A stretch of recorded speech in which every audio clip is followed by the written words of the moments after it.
Hi everybody, welcome back to the channel. Should you buy a camper? I want to go through things that you should consider before making the decision to purchase a camper.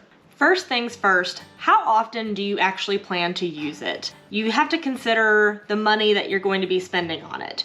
Are you going to buy it outright, pay cash, or are you going to finance a camper and have a monthly payment on it? Does the cost make sense for how often you're going to use it? You know, if you have a monthly payment on a camper, but you're only using it twice a year, does it make sense?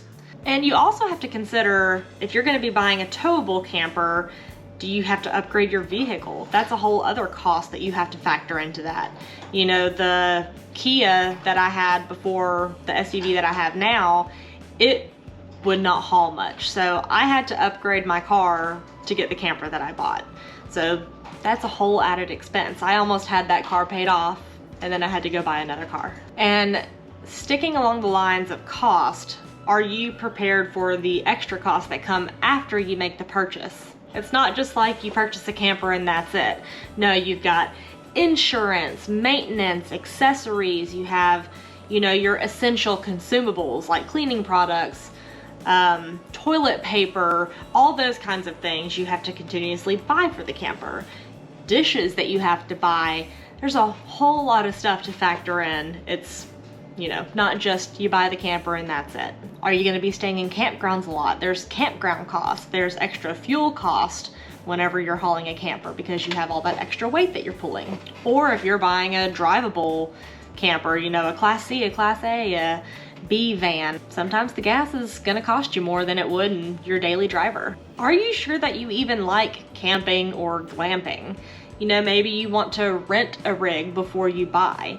But keep in mind, if you do rent a rig, if you're not actually hauling the rig, a lot of these places or people that rent out their campers, they will offer a delivery. So they deliver it to wherever you're going, they set it up for you, they tear it down for you, they dump the tanks for you. So keep that in mind when you own your own camper, unless you're just rolling in the dough and you can hire somebody to go set it up for you. You know, that's something else you have to consider. Along with the renting, if you have already come to the decision that I might not use a camper more than once or twice a year, maybe I'll just take that money and rent once or twice a year, you know, that's always an option too. But I definitely recommend renting a camper or maybe going camping with some friends that have a camper so you can kind of get a feel for it if you've never done it before. And I'll also say, you know, camping in a camper is a whole lot different than camping in a tent. Are you prepared for the work that comes along with owning a camper? Hitching up, a safety check before you actually pull out of your driveway, hauling it, backing it up, leveling it, unhitching it, setting up and tearing down camp, dumping and flushing the tanks. That's the fun part that everybody loves the most. So there is a lot of work that comes along with owning a camper, setting it up, tearing it down. But once you do it a few times, you kind of get the hang of it. If you've come this far and you're like, yes, I still want a camper, issues are going to come up, and they could come up really soon after you buy a camper. It could be a year or two before you start to have issues, but things are going to come up and you've got to be prepared for that. Are you going to work on a camper yourself if issues come up, or are you gonna have to take it to a shop to have it worked on? Keep in mind, if you do take it to a shop to have it worked on, sometimes it might have to sit up there for a few months depending on how backed up they are.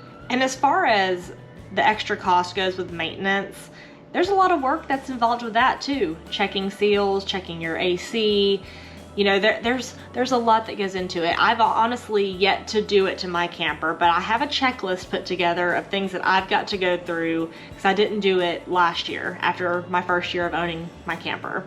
But you know, I kept up with it pretty well, hadn't had any issues yet. And sometimes you might be lucky and not have any issues for a while.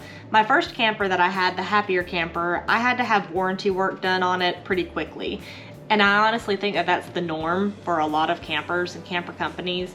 I can't tell you how many people I know that have bought campers, I mean, and even brand new campers especially, and within a couple of months of them owning it, they have to send it to the shop for warranty work.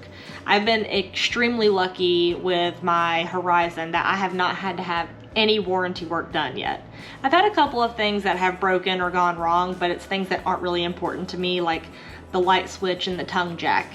we just took the fuse out, or whatever we took out. We unhooked it and we'll deal with it later. It's not important to me. But we've been extremely lucky with not having any major issues come up. All right, so you have come this far. Yes, you want a camper. It looks fun, it sounds exciting, it is right up your alley. So now you have to decide, what kind of RV do you want?